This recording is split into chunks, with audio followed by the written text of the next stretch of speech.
모든 가정을 미션홈으로 변화시킨 70인 제자 요한이라는 제목으로 말씀 선포하겠습니다. 요한이서가 길지는 않죠. 짧은 서신인데요. 이게 발신자는 이 사도 요한일 거라고 생각을 하고요. 이 수신자가 누구냐면 여기 적어놓은 것처럼 택하심을 받은 부녀와 그 자녀들로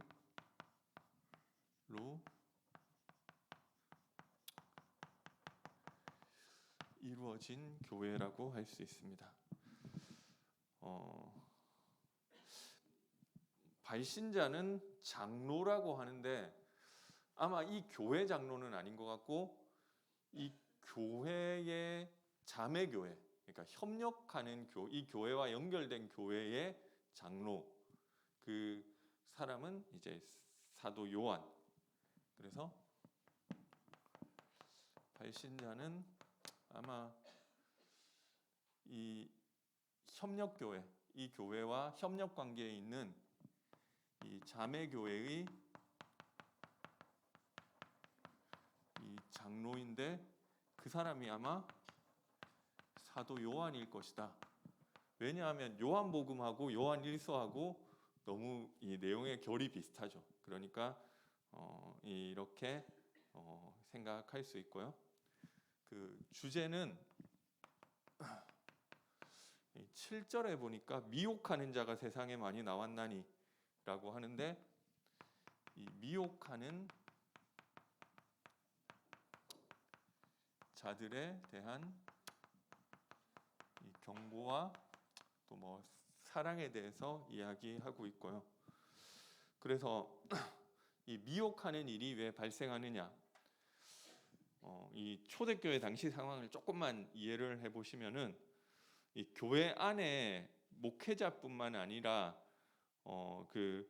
이 교회 저 교회를 순회하면서 가르치는 교사와 사역자들이 많이 있었어요. 사도 바울도 좀 비슷하죠. 근데 그들이 막 그런 사역자들이 한 군데에 있는 게 아니라 돌아다니면서 이 자기가 받은 은혜를 전하기도 하고 또 그 교회가 받은 은혜도 그 교회에서 나누기도 하고 이런 일들이 되게 많이 있었어. 왜 그렇게 있을 수밖에 없었느냐면은 이제 핍박이라는 환경이 있잖아요. 그러니까 중요한 사역자가 담임 목회자로 한 군데 꾹 눌러 있기가 힘든 거예요. 그러니까 이곳저곳 돌아다녀야만 되는 거예요. 그리고 교회도 그 핍박이라는 환경 속에 있는 교회도 우리처럼 교회당을 가진 교회가 아니라 가정에서 모였고요. 그러다 보니까 가정이라는 거는 아무리 부잣집이라도 이렇게 넓은 공간이 아니잖아요. 그러니까 몇몇 가정들이 모여서 예배를 드렸단 말이에요. 그런데 이게 신자의 수는 많잖아요. 그러니까 마치 점조직처럼 여기 조금 저기 조금 막 이렇게 있는 거예요. 그러니까 모든 교회가 다 목회자를 가지기가 힘든 상황이죠. 그러니까 그래서 교회들을 순회하는 사람들이 많았고요. 문제는 이게 이런 거는 나쁜 건 아니잖아요. 근데 문제는 이렇게 순회하는 사역자들 중에 신뢰할 수 없는 거짓 진리를 가르치는 자들이 존재했던 것입니다. 따라서 이 그 당시 그 지역 공동체 교회에서는 제일 필요한 내용이 뭐였냐면은 우리가 누구를 신뢰해야 되는지에 대한 그 기준이 필요했단 말이에요. 그래서 여기에 대해서 요한 1서도 마찬가지고 이제 요한이 기준으로 제시하는 것이 예수께서 육체로 오신 것을 7절에도 나와 있지만 예수께서 육체로 오심을 부인하는 자, 이런 이 요한 1서에서도 이야기하고 2서에서도 다시 한번 강조하지만 이 예수께서 육체로 오심을 거부하는 자를 기준으로 해서 이 거짓 순회 사역자를 이 구분할 수 있고, 좀 여기 7절 뒤에 보면은 이런 자가 미혹하는 자요 적 그리스도니, 좀 심하게는 이거를 이게 적 그리스도다 뭐 이렇게 이야기를 하고 있는데요. 이런 뭐 뒤에 보니까 이런 사람은 집에 들이지도 말고 인사하지도 말. 그러니까 그 사람들은 이 사역자로 받지 말라는 거예요. 그러니까 우리 교회 와서 말씀 못 전하게 해라. 근데 그걸 어떻게 우리가 판단할 수 있느냐? 예수께서 육체로 오신 것을 부인하는 자는 라는 것을 그 기준을 가지고 그렇게 할 수 있다. 뭐 이렇게 이야기하는 것이고요. 근데 지금 문제는 이걸 우리가 지금 그대로 적용을 하려고 하다 보니까 지금 이단 중에 예수님이 뭐 이 요한일서 4장 2절에도 뭐 이런 일서에서도 이야기를 했죠. 어떻게 우리가 진리의 영을 알고 영들을 다 믿지 말고 영들이 하나님께 속하였나 분별해라고 하는데, 어떻게 우리가 하나님의 영을 알 수 있느냐? 요한일서 4장 2절에 보니까 예수께서 육체로 오신 것을 시인하는 양마다 하나님께 속한 것이고 예수를 시인하지 아니하는 영마다 하나님께 속한 것이 아니니 이런 것이 곧 적 그리스도의 영이라. 요한일서 4장에도 이런 이야기를 하고 있고요. 예수께서 육체로 오신 것을 시인하느냐 시인하지 않느냐를 가지고 분별을 하라고 하는데, 문제는 이거를 그대로 적용을 하려다 보니까 요즘 이단들 중에 예수님 육체로 안 왔다고 하는 그런 이단은 그렇게 많이 없어요. 그러니까 예수님이 오셨는데 하나님 아니다 뭐 이 정도 얘기를 하는 거잖아요. 그러니까 예수님이 육체로 오신 것을 부인하는 안 한단 말이에요, 이단들 지금 이 현대의 기준으로 봤을 때는. 그래서 이거는 요한 성경에 나와 있지만 이거를 어떻게 생각하시면 되느냐면 그 당시 기준이라고 생각하시면 되는 거예요. 그러니까 그 절대적인 어떤 그 기준이라기보다는 그 당시에 그런 사람들이 그런 이단들이 많이 있었기 때문에 이걸 가지고 판단하면 된다는 것이고, 그렇지만 그러면 어떻게 이거를 구분의 기준이 뭐냐? 구분의 기준은, 그러니까 이게 제가 어저께 어떤 그 예전에 친구 만나가지고 만난 게 아니라 통화를 했는데요. 이 친구가 계속 얘기를 하는 거예요. 뭔가 이 교회 안에 잘못된, 그러니까 목사예요. 이런 것들을 기존 교회 목사인데 뭐 바꿔야 되고, 이런 것들을 사회적인 이 잘못된 것들을 바꿔야 되고, 이런 것을 그러니까 뭐 이 교회 안의 문제라는 것들은 여러 가지 있지만 뭐 교회 세습 이런 것들은 잘못된 거 아니냐, 이런 것들을 적극적으로 바꾸려고 해야 된다. 그래서 뭐 그런 얘기를 하고 뭐 사회적인 문제에서도 이렇게 바꿔야 된다고 하는데, 그게 프로테스탄트 정신이다. 그 청교도 뭔가 잘못된 것들을 엎으려고 나온 부분이잖아요. 그래서 제가 그 당시에는 그게 필요했어요. 교회가 너무 잘못되니까 그런 부분이 필요했는데 그 절대적인 기준은 아닌 것 같거든요. 그러면은 구약 시대 때 막 이 다윗이 막 블레셋 군사들 막 다 죽이고 뭐 이러는 게 지금도 전쟁에서 싸우라고서 죽이라 그건 아니고, 근데 그 당시에는 필요한 얘기였어요. 아말렉 사람들을 다 죽이고 진멸하고 이 우상 문화에 영향받고 복음이 희미해지니까. 근데 그 시대에 필요한 윤리였었고요. 이것도 절대적인 기준이라기보다는 그 당시에 하나님이 주신 기준인 것 같아요. 그 당시에 주셨다. 예수께서 육체로 오신 것을 부인하는 영은 하나님께 속한 것이 아니고 예수께서 육체로 오신 것을 인정하는 영은 하나님의 영이다. 근데 지금 그 이단들이 예수님 육체로 오신 거는 대부분 인정한단 말이에요. 즉 그대로 적용하기는 어렵고요. 결국 그렇지만 기준은 뭐냐면은 이 기독론이에요. 이 기독이라는 것은 그리스도를 한자로 쓰면은 기독이란 말이에요. 그러니까 이게 그리스도에 대해서 어떻게 믿고 어떻게 말하고 있는지를 가지고 판단하면 된다는 거예요. 그래서 꼭 지금 이단들이 이단인 줄 알았는데 예수님 뭐 육체로 오신 거 맞아, 예수님이 오셨어. 그럼 이단 아니네.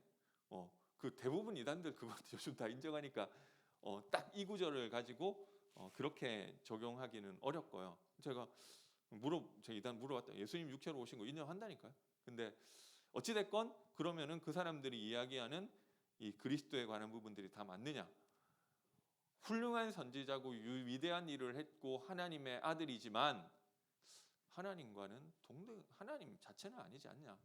이런 부분에서 차이가 많이 나더라고요. 어쨌든 이 그리스도에 대해서 어떻게 이야기하고 말하느냐를 가지고 분별하면 된다. 이것을 좀 기준으로 하면 된다고 알 수 있고요. 그래서 그 그리스도를 바로 고백하는 이 진리를 고백하는 거기가 바로 이제 사랑의 공동체이기 때문에 요한 2서에서는 이제 서로 이제 사랑하라고 이야기하고 있는 것입니다. 5절에 요한 서신서의 전체가 대부분 이 사랑이라는 주제가 담겨 있는 것 같아요. 그래서 우리 사탄은 사실 하나님께는 대적자고 그리고 또 이간자라는 이 뜻이 그런 뜻이에요. 이간자라는 뜻이란 말이에요. 그래서 사탄이 하는 것은 하나님과 사람을 이간하는 것이 하나님 대적하게 하는 것이 사탄의 일이고요. 사람과 사람이 이간하게 하는 것이 사탄의 일인 것입니다. 그래서 옛날에만 그랬다가 아니라 지금도 많이 있는 일이에요. 나와 하나님과의 관계가 파괴되도록 하는 게 사탄의 일이고 교회 안에서도 그게 쉽지 않은 것 같아. 이 인간관계가 교회 안에서도 있잖아요.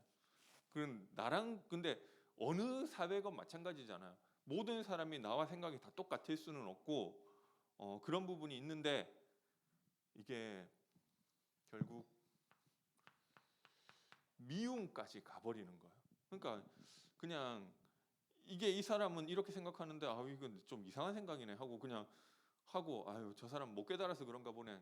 그래 어쩔 수 없다. 내가 좀 맞춰주든지 아니면은 좀 그래 좀 저런 수준이 저거밖에 안 돼서 그렇구나 이렇게 생각하든지 하고 그냥 가면 되는데 계속 생각나네. 네, 저 인간을 언제 내가 너무 그러니까 이게 미움으로 갔을 때 벌어지는 일이 요한 1서 2장에 나오죠. 11절에 보니까 그의 형제를 미워하는 자는 어둠에 있고 또 어둠에 행하며 갈 곳을 알지 못하나니 이는 그 어둠이 그의 눈을 멀게 하였습니다. 이게 미움이 깊이 들어가면 어둠 속에 행하게 된다. 이 어둠이라는 것은 이제 우리가 흑암이라는 말로 쓰잖아요.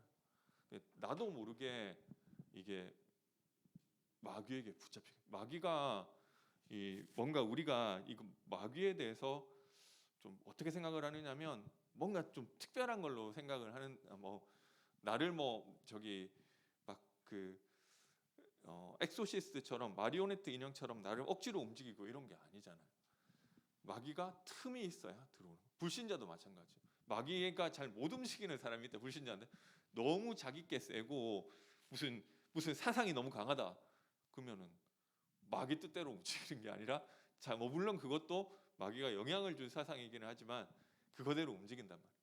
그러니까 신자도 마찬가지고 틈이 있어야 된다. 그래서 어느 날 갑자기 살인을 하는 게 아니고 살인자들이 그런 얘기를 하거든요. 나도 내가 왜 그랬는지 모르겠다. 뭔가 내 귀 속에 누가 저 사람 찔르라고 이제 쟤 죽이라고 얘기했기 때문에 내가 그 얘기를 들었을 뿐이다. 맞는데 맞아요. 그러니까 근데 중요한 거는 그 이전에 미움이라는 감정이 들어왔던 거는 맞아요. 그러니까 그걸 마귀도 전혀 찔러가 틈 없는데 들어온 게 아니라 내가 미워할 때 그러니까 생각이 잠식되고 영향을 받는 부분이 그러니까 뭔가 이게 근데 이게 틈이 돼서 나도 모르게 거하는 거. 이 얘기를 들어보면 사실은 맞아요. 그 사람이 나한테 너무 잘못한 게 맞아요. 또 가정에서 얘기를 들어보면 남편이 잘못한 게 맞아요. 그리고 우리 부모님이 나한테 잘못한 게 맞아요. 어저께 뉴스 보니까 저기 뭐 연예인 박수홍 씨 뭐 아버지가 뭐 여러 가지 뭐 때렸는데 때린 게 문제가 아니라 그 전에 여러 가지 사건들이 있었더라고요. 그래서 뭐 이 너무 좀 어렸을 때부터 좀 무시받고 학대받고 뭐 왜 그런지 모르겠는데 장난만 챙기는 거예요. 그러니까 뭐 이렇게 막 좀 여러 가지가 있는데 제가 그냥 그거 잘 모르겠고 그 보다 보니까 느끼는 게 이거 뭔가 미움이 들어가면 결국 뭐 아버지가 됐건 그 사람이 됐건 흑암에 붙잡힐 수 있는 그런 부분이 되는 거예요. 나중에 가면 자기도 모르는 일을 하게 된다니까.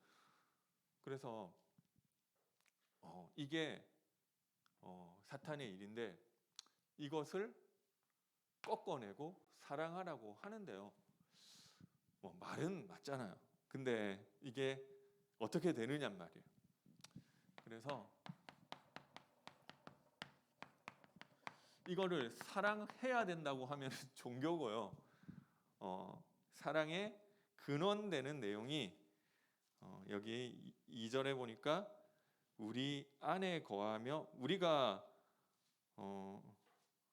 너는 이 1절에 보니까 내가 참으로 사랑하는 자여 나뿐 아니라 진리를 아는 모든 자도 너를 사랑하는데 그것은 내가 너를 사랑하는 것은 뭐 때문이냐? 우리 안에 거하여 영원히 우리와 함께할 진리로 말미암음이로다. 이게 진리 속에 있어야 사랑할 수 있는 줄 믿으시기 바랍니다. 그래서 어제 제가 그 친구 이제 기존교회 훌륭한 목사님이에요. 제가 뭐 이 사실 다락방 오기 전에 고등학교 2학년 때까지지만 기존교회 신앙생활을 했고 그걸 되게 막 특별히 열심히 했단 말이에요. 그리고 막 그냥 교회 활동만 한 게 아니라 선교 단체 활동하고 뭐 여러 가지 그러니까 선교 단체에서 알게 된 친구고 뭐 그때 막 우리 막 밤새워서 계속 기도하고 막 어떻게 보면 신앙에 막 경쟁하고 막 이랬던 그 친구들이 몇 명 있어요. 그런데 제가 다락방 하면서 이제 거의 연락 안 하다가 이제 그 친구들 다 결혼했는데 다 목사 돼 있고 아니 목사 아니면은 뭐 이 여학생들은 전도사 돼 있고 뭐 다 뭐 사역 잘하고 뭐 그런 거 아니더라도 응답 잘 받고 있더라. 그 나름 기존 근데 어쨌든 그러니까 그 제가 한동안 다락방 한다고 연락 안 하다가 그 친구들 중에 결혼 안 한 친구가 있는데 이번 10월 말에 토요일에 결혼을 하는 거예요. 근데 제가 보니까 울산에서 하고 도저히 좀 못 갈 것 같아가지고 좀 이렇게 미안해가지고 뭐 다른 친구한테 이렇게 너는 가냐 이렇게 서울에 있는 목사님인데 전화를 해가지고 뭐 이런저런 얘기를 하다가요. 뭐 여러 가지 얘기를 하다가 교회 세습 문제가 나온 거예요. 그러니까 그거는 그 친구는 이제 절대 안 된다는 거예요. 기독교 수준이 저기 뭐 물론 세습이 뭐 아니 그러면은 성도님들이 원하고 그래가지고 하는 경우도 안 되냐고 하니까 아니 그러면은 카리스마를 가진 목사님이 자기 아들한테 물려주려고 하는 거를 반대하는 사람이 누가 있겠냐고 교회에서 근데 저기 명성교회나 이런 데는 반대하는 거 거기도 너가 몰라서 그렇지 대다수는 목사님 하시면은 그렇게 하면 됩니다 하는데 소수가 좀 반대를 하는데 교회 덩치가 크니까 그 소수도 좀 많은 거예요. 그런 거지 대다수 성도들은 뭐 찬성을 한다 하더라고요. 근데 그런 경우도 이 세습을 하면 안 된다 뭐 이런 식으로 얘기를 하는 거예요.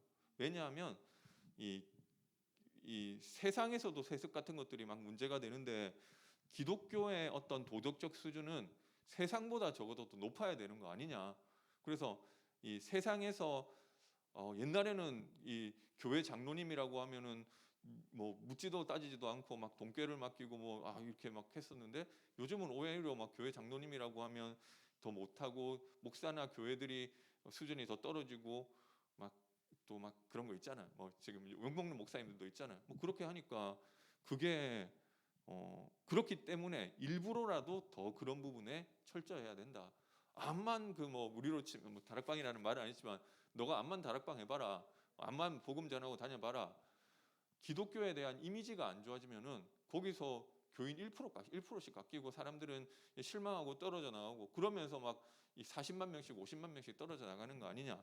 그래서 기독교인들은 윤리를 더 중요하게 생각해야 되고 개인 구원도 중요하지만 사회 구원에 대해서도 좀 생각을 해야 되고 그런 이 대외적으로 보여지는 이미지와 이런 것들을 생각해야 돼. 막 그런 거를 그쪽도 저기 논현동에 좀 큰 교회 목사님이에요.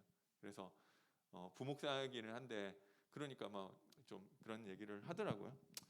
그래서 제가 좀 막 그래서 뭐 그러면서 아니 나는 그래도 주변에 뭐 그래 나는 그게 큰 문제는 되는 건 아닌 것 같다고 생각해서 그렇게 얘기했는데 뭐 그러니까 너가 이게 감각 자체가 없는 거라고 뭐 이런 거 있잖아. 이 프로테스탄트는 이 그런 어떤 교회와 이런 부분들에 대해서 적극적으로 항의를 하고 이거를 바꿀 거를 바꾸고 고쳐 나가는 사람이 프로테스탄트인데 그게 이 청교도 정신이고 그런 부분인데 그러니까 좀 그런 부분이 좀 이제 너가 좀 이제 감각이 이제 무디다는 그걸 그렇게 얘기를 하더라고요. 그래서 제가 그렇게 생각 안 해봤는데 좀 그런 얘기를 듣다 보니까 아 그렇겠구나 뭐 이런 생각도 좀 들어기는 했어요. 그러면서 뭐 여러 가지 얘기를 하면서 저기 명성교회 아들이 이제 김하나 목사님이라고 있는데 이분이 장신대 기독교 윤리 장신대 졸업해가지고 윤리 교수를 했다는 거예요. 학교에서도 계속 얘기를 했다는 거예요. 자기가 강의할 때 자기는 절대 세습 안 하고 한국 교회 세습은 잘못된 것이고 그런 것들을 끊어내기 위해서도 그렇게 하겠다고 했는데 그게 본인의 신념이기는 했대요. 근데 아버지 목사님이 하도 강하게 하니까 본인이 원했던 건 아니에요. 근데 이렇게 자기 신념을 굽히고 그렇게 했는데 좀 그런 부분들 때문에 사람들이 실망하고 뭐 이런 부분들이 그러니까 초신자들은 그런 것들 때문에 좀 상처받고 이러는데 그런 부분들을 바꿔야 된다. 그래서 그 교회는 뭘 하느냐면은 좀 논현동의 그 좀 큰 교회 뭐 근데 그 기독교 윤리 운동을 이렇게 막 하고 있다고 하더라고요. 그래서 뭐 좀 제가 그 얘기를 들으면서 좀 생각을 했는데요. 그 사람이 몰랐냐는 거예요.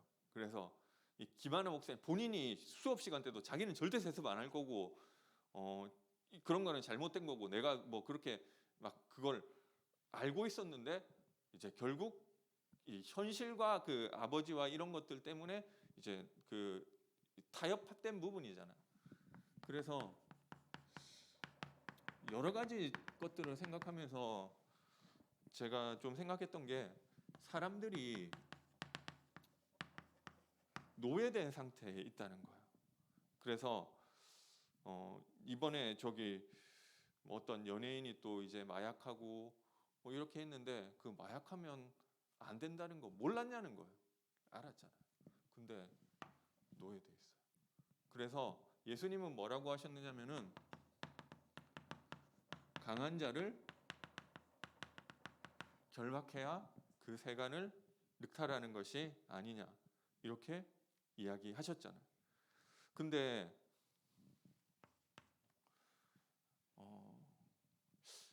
이 그 사람에게 그게 잘못됐고 그러니까 제가 봤을 때는 좀 교회 안에서도 좀 부목사인데 뭐 여러 가지 교회 안에 잘못된 것들을 좀 많이 얘기하지 않나 이렇게 생각되는데요.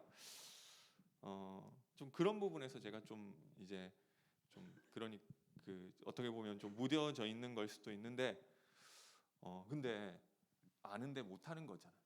그래서 그 부분에서 이제 자꾸 윤리를 얘기를 하고 뭔가 이 그런 부분에 대해서 사회적으로 이제 지탄을 하고 그러니까 뭐 좀 그런 것 때문에 조금 이제 그게 아주 필요 없는 일은 아닌 것 같아요. 그런데 진짜 그게 되려면은 근데 이 그쪽에서 봤을 때는 그 거기다 대고 이제 그리스도만 계속 얘기를 하고 있는 거잖아요.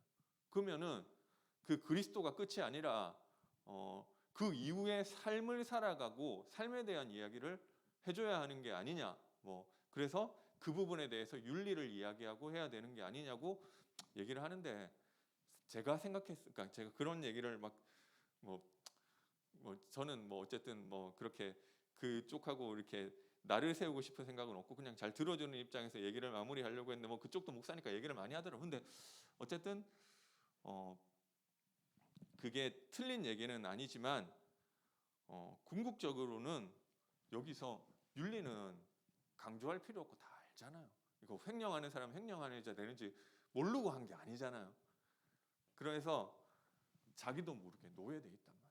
그 사람들 다 힘없는데, 사람들 다 무너져 가지고 있는데, 야 그런데 너 그렇게 하면 안 되거든, 너 이거 돈 훔치면 안 되거든, 야 너 마약하면 안 되거든, 그 얘기가 너 거기다 대고 계속 그리스도만 얘기하면 되느냐 얘기를 하는데, 성경에는 뭐라고 얘기를 하냐면 진리로 자유케 된다.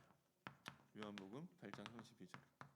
그래서 결국 세상 문제를 어떻게 보고 세상의 해답을 어떻게 보느냐가 다른 것 같아요. 그래서 이 진리가 뭐냐고 했을 때는 요한복음 14장 6절에 예수님이 얘기를 하셨죠. 내가 곧 길이요 진리요 생명이니 나로 말미암지 않고는 아버지께로 올 자가 없느니라. 요한복음 1장 17절에 보니까 말씀이 육신이 되어 우리 가운데 거하시니 우리가 보니 독생자의 영광이요 은혜와 진리가 충만하더라. 진리로 오신, 말씀이 육신이 되어 오신 그 그리스도가 진리고요. 왜 진리냐? 사단에게서 승리하신 분이시기 때문에, 그리고 우리를 죄에서 해방하신 분이시기 때문에, 하나님 만나는 길을 여신 그 분이시기 때문에 그래서 아니 그러면은 그러니까 이게 조금 저도 이제 기존 교회 성도들도 잘 안 만나고, 성도들 만나도 뭐 제가 목사니까 뭐 그렇게 얘기를 많이 안 해요. 근데 기존 교회 목사를 만나서 좀 그런 얘기를 들으니까 이렇게 생각을 하는구나, 그렇게 되더라고요. 그 얘기가 근데 다 틀린 얘기는 아닌데, 근데 왜 거기다 대고 또 그리스도만 이야기하고 맨날, 그러니까 사회라는 부분, 야 너 맨날 거기다 대고 다락방하고 그리스도 얘기해봤자, 아니 이런 교회의 어떤 이미지가 깎이면은 이 교회가 지탄받고 이러는데 그게 무슨 다 틀린 얘기는 아닌 것 같아요. 근데 그게 아는데 지금 끌려가는 거잖아요. 그래서 거기서 해방받는 길이 그리스도밖에 없기 때문에 그거를 어떻게 보면 그쪽에서는 좀 그런 문제에 대해서 눈 감고 외면하고 있다 이렇게 볼 수도 있는 것 같아요. 근데 다시 생각해 보니까 그거를 계속 지적하고 해봤자 크게 답은 없다고 생각을 하는 거예요. 정치 문제도 되게 많이, 그러니까 이 설교도 그런 식으로 하나 봐요. 좀 예민한 거예요. 그래서 지금 근데 어떤 특정 정당을 지지하기보다는 이 기독교인으로서 우로도 좌로도 치우치지 않고 우로도 치우치지 않고, 좌가 잘못된 것은 좌에 대해서 욕을 하고 우가 잘못된 것은 우에 대해서 욕을 하고 이러면서 이 줄을 타면서 이 뭔가 이렇게 해야 되는 것이 맞다고 생각을 하는데, 근데 저는 정치판에 좀 있었던, 그 정치를 했던 사람이란 말이에요. 다 비슷비슷해요. 우건 자건 제가 그렇게 정치를 막 얘기를 안 하는 거는 관심이 없어서 그런 것도 조금 있지만 한쪽이, 그러니까 우파라고 해답이 있는 것도 아니고 좌파라고 해답이 있는 것도 아니고, 결국 제가 봤을 때는 뭐 잘하는 것도 있고 뭐 어떤 부분은 좀 이거 우파 좌파가 못했는데 그런 것도 있기는 있어요. 그런데 궁극적으로는 그 복음 안에 있는 진리를 가진 그 사람이 정치를 해야 정치가 되는 거라고 생각을 하니까, 뭐 굳이 좌파가 뭐 사실 뭐 어느 대통령이 잘못됐다고 한들 뭐 또 다른 대통령 잘하냐 그런 것도 아니란 말이에요. 그래서 이거밖에는 특별히 얘기할 게 없어요. 그래서 9절에 보니까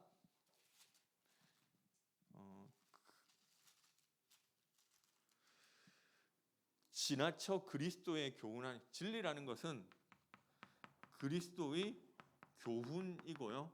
그 그리스도의 교훈이 뭐냐면은 우리가 아는 것처럼 예수가 그리스도시요 살아계신 하나님의 아들 되시는 것이 그리스도의 교훈이고요. 3절에 보니까 9절에 보니까 지나쳐 그리스도의 교훈 안에 거하지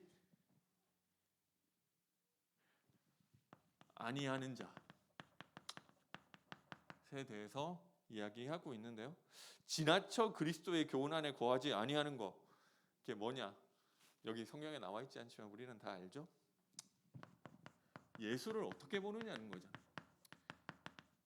예수님은 이런 어떤 사회적인 이런 불합리에 그 친구가 한 얘기 뭐 이런 걸 가만히 있지 않고 예수님 본인도 저항을 하셨고 그런 면이 있어요. 그거 없는 건 아니에요.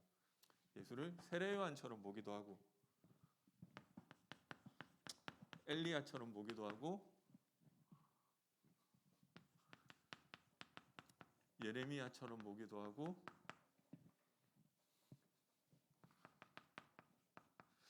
선지자처럼 보기도 한단 말이에요.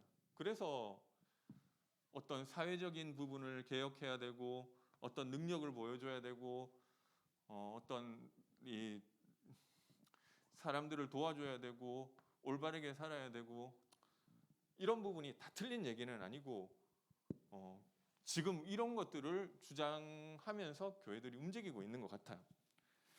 그런데 진짜 예수님이 어떤 분이냐고 했을 때는 이건 아니잖아요. 그래서 우리는 그리스도로 보는 것입니다. 왜 그러냐? 세상 문제가 하나님을 떠나서 마귀에게 붙잡혀 있고 죄 가운데 빠져 있는 그 부분이잖아. 그래서 그게 윤리 문제가 아니라는 거죠. 예전에 제가 정확하게 모르겠는데 제 고등학교 때, 중고등학교 때 우리 국어책에 그 손봉우 교수님이라는 분이 있는데 뭐 이분이 뭐 충영교회 장로님인가 되는데 뭐 한국 뭐 기독교 윤리 무슨 위원회인데 그분 자체가 좀 되게 어렵게 됐다고 하시더라고요. 그러니까 결국 이게 우리 거기서 빠져나와야 되는 거잖아요. 근데 이거 하는 것보다 솔직히 말해서 윤리 강조하는 게 더 빨리 바뀌는 것 같아요. 그 우리 막 다락방에서 워낙 윤리 얘기를 안 하니까 뭐 좀 윤리 수준이 좀 떨어지는 경향이 있는 거는 제가 전체적으로 봤을 때 사실 좀 그런 면도 있는 것 같아요. 근데 그러면서 오히려 막 겉으로 윤리 하면은 막 수준이 있는 것 같이 막 하는 것 같다니까요. 그 교회가 또 노년동에 있어 잘 사는 동네에 있어서 그런지 모르겠는데 막 교회 막 변호사들도 많고 막 앨리스들 되게 많다고 하더라고. 근데 대부분 성도들은 힘 없어요. 거기다 대고 이게 아니 뭐 어떻게 해라는 게 아니라 결국 내가 이게 조금 안 되더라도 자유케 되는 게 필요하죠. 제가 어떤 우리 교회 청년통에서 어떤 회사 이제 상무님이 교회에 나오게 되셨는데요. 우리 이부 예배도 이번 한 2번 정도 나오셨어요. 근데 이분이 누가 시킨 게 아니라 자기가 이 예수 믿으니까 마음이 너무 평안하고 좋다고 하는 거예요. 그래가지고 막 한 번은 이분이 그래도 아직 술을 드시니까 술 먹고 취해가지고 청년한테 전화해가지고 취한 상태에서 자기가 예수 믿으니까 너무 평안하고 좋다고 그리고 나한테 복음 전해줘서 너무 감사하다고 내가 나중에 여기서 좀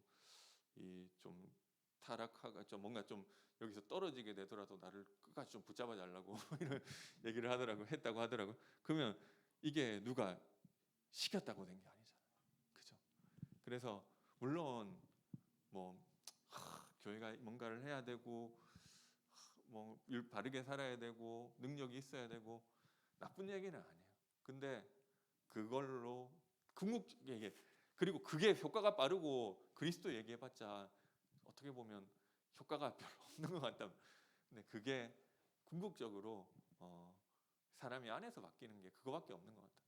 야, 너 마약하면 안 되거든. 그 누가 모르냐고요. 그 연예인이 몰라서 한 건 아니잖아. 근데 제가 뭐 우리 교회 뭐 좀 나오다가 안 나왔지만 진짜 마약하던 사람들을 만났는데 지금 어떻게 되는지 모르겠어요. 근데 자기가 예수님 영접하고 마약하고 싶어 생각 자체가 안 들어서 한 번도 안 했다는 거예요.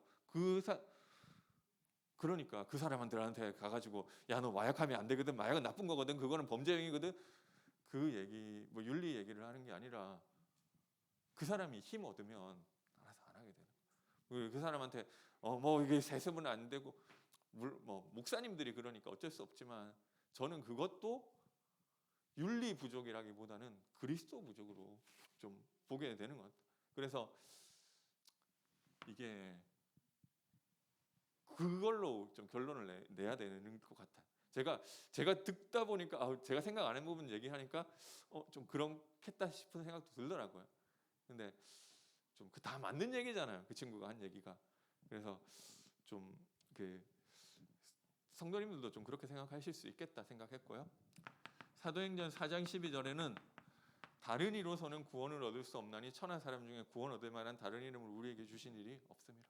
우리가 구원도 그리스도로 받고 삶은 어떻게 사느냐? 삶은 윤리로 살고 사랑으로 사느냐? 윤리로 살고 사랑으로 사는 게 맞는데요. 그 틀린 건 아니잖아. 근데 그것도 삶도 그리스도 안에서 나오는 열매로 나와지는 것으로 사는 것입니다. 그래서 예수님은 그리스도 말고 너네가 일단은 예수를 믿었으면 그 다음부터는 이제 좀 논어도 읽고 좀 그렇게 살아라. 그런 한 게 아니라 다 이루셨대요. 그래서 그게 다 이게 제가 그런 사람이 아닌데 너무 경제적으로 없으니까 맨날 얻어먹고 다녔다. 학교 다닐 때, 신학교 다닐 때. 근데 제가 뭐 성도님들한테는 잘 안 사지만 어쨌든 아니 제가 안 살려고 안 사는 게 아니라 좀 다 대접하시려고 하셔서 안 사지만 좀 이제 뭐 제가 밥 살 여유는 되니까 밥은 좀 살 때도 있거든요. 근데 이걸 누가 시켰냐? 아니에요. 좀 여유가 생기니까 그렇게 되는 거죠. 그래서 사랑해라. 이게 본인이 너무 힘든데 짜내가지고 그게 안 되는 거잖아요. 근데 내가 복음 누리다 보면은 그것도 나와지는 것 같다. 그래서 결국 그 얘기예요. 그리스도 안에 하나님 주시는 힘을 얻고 그것으로 살아. 근데 그 윤리가 이러면 되고 안 되고 이렇게 사랑을 해야 되는데 너는 왜 안 하고? 맞아요. 그 잘못된 거는 맞는데 진짜 문제를 어떤 걸로 보느냐는 거죠. 이 사람이 마귀에게 요한 1서에 나왔잖아요. 죄를 짓는 자가 마귀에게 속해 있어서 그런 거 아니냐. 그래서 그리스도. 그죠? 근데 야 너가 왜 그랬고 좀 그 얘기 그런데 제가 얘기 듣다 보니까 그 윤리를 강조하고 이런 사람도 있기는 있어야 될 것 같아요. 저기 최일도 목사님이라고 또 밥 퍼주는 이런 목사님도 계셨단 말이에요. 근데 제가 보니까 그분이 나쁜 일을 하는 건 아니잖아요. 그러니까 밥 주는 사람도 있으면 좋을 것 같아. 근데 진짜 문제는 지금 세상에 밥이 있더라도 광야에서 이 멸망한 이스라엘 백성들처럼 결국 운명이 바뀌지 않으면 그 운명 속에 계속 가는 거예요. 그 운명 못 바꾼다. 운명을 바꾸는 것이 복음이 부족하다고 생각하니까 복음을 이야기하는 거죠. 이 거지들이 왔을 때도 돈을 도와주는 것도 돈을 도와주는 거지만 돈 도와줘봤자 그 사람 그 인생 그대로 가고 더 거지 되고. 근데 복음 얘기를 했을 때 그 운명에서 빠져나온다. 근데 실제로 그런 일이 많이 없단 말이에요. 복음 얘기해도 계속 그렇게 하는 사람은. 근데 그렇다고 다른 게 답은 아니라. 복음 얘기하는데 사람이 안 바뀌지? 그러면 그게 쉽게 바뀌겠어. 그동안 살아온 그 부분이 있는. 이게 때가 되면 바뀌게 돼 있어요. 그래서 저희 집 사람이 계속 운전면허 떨어지다가 이번에 극적으로 붙었는데 절대 얘기하지 말라고 했는데 어쨌든 제가 근데 얘기를 듣다 보니까 계속 떨어지는데도 떨어질 때마다 실력이 조금씩 늘더라고요. 그러니까 만약에 이번에 떨어졌더라도 다음번에 붙었을 것 같아요. 만약 다음번에 떨어져서 그 다음부터 붙었을 것 같아. 그런데 언제 붙느냐? 뭔가 붙을 만한 기준점이 있는데 자기네 실력이 계속 느는데 그 기준점에 못 미치니까 못 넘어선 거잖아. 근데 중간에 포기하면은 안 됐겠지만 계속하면은 되게 돼 있는 거죠. 그리스도 하는데 애초에 좀 이게 수준이 낮고 그 안에서 좀 상태가 변화되고 올라오기는 했는데 그래봤자 뭔가 정상적인 기준에 턱없이 못 미치는 거예요. 내가 살아온 그 부분들이 있으니까. 그래서 계속 그리스도 속으로 들어가면 돼요. 근데 그거를 우리가 수명은 정해져 있고 하니까 어떤 부분은 죽을 때까지 안 되는 것도 있고 어떤 부분은 넘어서서 변화받는 것도 있는 거예요. 근데 중요한 것은 천국 가면 완전해지고 안 되면 안 되는 것으로 하나님 앞에 그리스도가 필요한 거 붙잡을 수 있고 겸손해지고 또 되면 되는 대로 감사하고 그래서 다 이루었다. 저주 아니다. 얘기하는 거잖아요. 그래서 안 되면 될 때까지 그리스도를 해야지 딴 거를 하는 거는 좀 아니라는 생각들을 다시 한번 하게 됐고요. 시간 많이 갔는데 마무리하겠습니다. 그래서 진정한 사랑은 무엇이냐?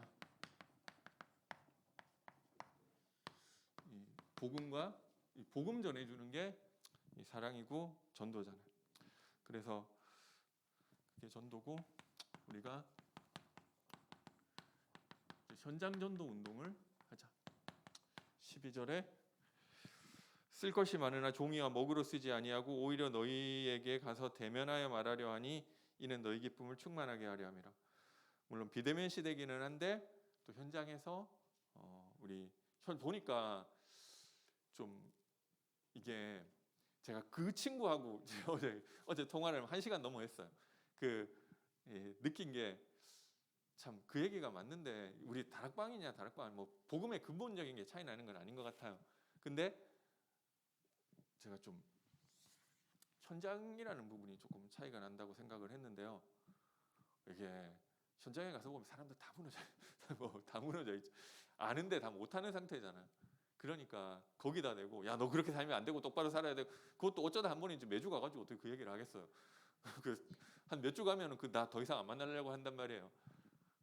근데 우리는 그걸 생각을 어떻게 하느냐면, 그거를 고치는 게 지적하고 항의하고 그게 프로테스트. 근데 그거에서 좀 생각이 조금 제가 다르게 생각을 하는 것들이 좀 현장을 조금이라도 가가지고 그 생각들이 조금 다른 것 같아요. 그래, 사람들이 안 되는데 복음 필요하고 이 사람이 살아나야 되고 자유케 돼야 되고 이렇게 생각들을 하게 되는데, 결국 이게 어디서 생각의 차이가 났느냐? 현장에서 좀 차이. 우리 사실 유 목사님도 전혀 다른 신앙을 하신 게 아닌데 현장 가게 되니까 좀 그런 부분들이 보여졌던 거잖아요. 그래서 좀 현장 갈 때 하나님 주시는 은혜가 있지 않냐 이렇게 생각하게 됐고요. 그리고